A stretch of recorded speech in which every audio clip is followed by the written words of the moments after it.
တာတို့တာမီတို့ရေဒီနေ့စက်သားဟင်းချက်ပြမယ်နော်မမေစက်သားဟင်းချက်ပြမယ်ရိုးရှင်းလွယ်ကူတဲ့စက်သားဟင်းလေးပေါ့ကွယ်ဒါကတော့စက်တော်အကျူအနီချင်းထောင်းထားတဲ့ဟာဒါကတော့စက်သားလေးကိုရေစင်အောင်ဆေးပြီးတော့စားစနွင်းနဲ့အချိုးမုတ်လေးနည်းနည်းနေထားတယ်အဲ့ဒါလေးကိုနော်အဲ့ဒါချက်ပြမယ်လွယ်လေးပဲဒီမှာတော့စီအိုးလေးကိုတဲမယ်စီဆူလာတဲ့အခါကျရင်စီလေးပူဆူလာတဲ့အခါကျရင်ထောင်းထားတဲ့ကြက်သွန်အဖြူအနီချင်းထည့်မယ်နော်ထည့်လိုက်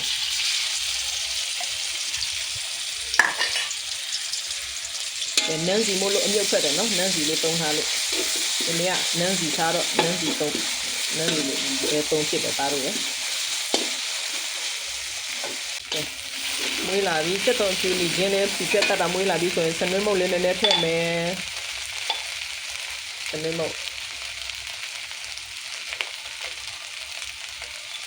ဟင်းချက်မုတ်လေးနည်းနည်းထည့်မယ်ဟင်းချက်မုတ်ကဆက်လို့ဟင်းချက်မုတ်လေးနည်းနည်းထည့်မယ်ဒီမယ်နော်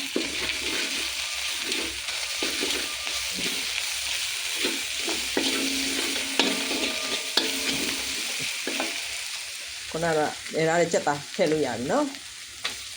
ချက်သားလေးတွေထည့်မယ်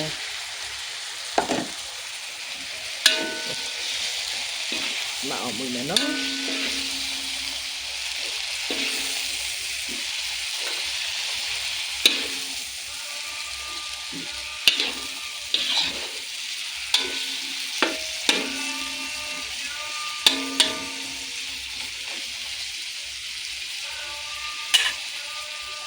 ခဏလေးအဖုံအုပ်ထားလိုက်မယ်နော်အဲ့ဒါလေးကို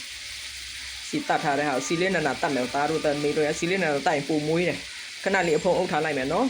အောင်အုပ်ထားတဲ့ဟာလေးဖုံးဖွင့်မယ်နော်စီပြန်လာပြီဆိုရင်နည်းနည်းမွေးလိုက်မယ်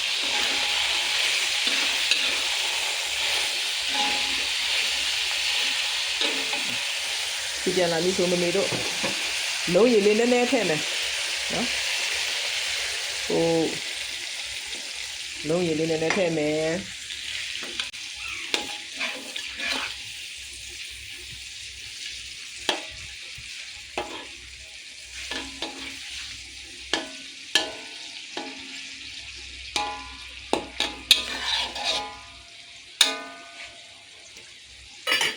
အဖို့ပြန်အုပ်ထားလိုက်မယ်နော်ကြည့်အောင်လုံးရည်လေးစီပြန်လာပြီနော်လုံးရည်ဆိုတာလေ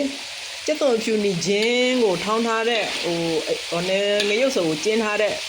ရေလေးနည်းနည်းထည့်တာပေါ့နော်အဲ့လုံးရည်လို့ခေါ်တယ်တာတို့သမီးတို့ရဲ့ကျက်သွန်ဖြူနီချင်းကိုထောင်းထားတဲ့ငရုတ်စုံကိုကျင်းထားတဲ့ရေလုံးရည်လေးဒီမှာလုံးရည်လေးကိုစီပြန်လာတော့စက်သားလေးနူးအောင်ရေထပ်ထည့်မယ်နော်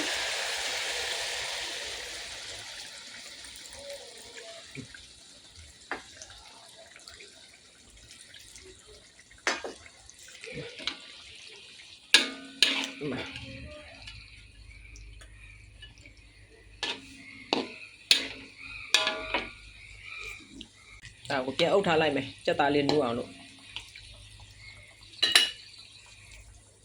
ကဲဖုံးထားလိုက်မယ်နော်ကဲဖုံးဖွင့်ကြည့်မယ်နော်စီပြန်ပြီ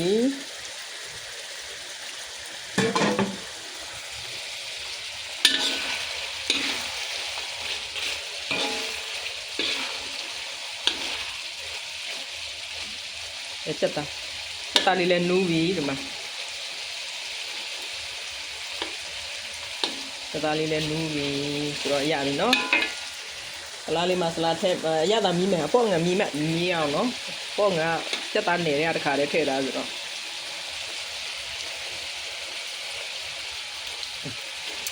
ကောင်းကွက်တီပဲကဲဆလာလေးမှာဆလာထည့်မယ်နော်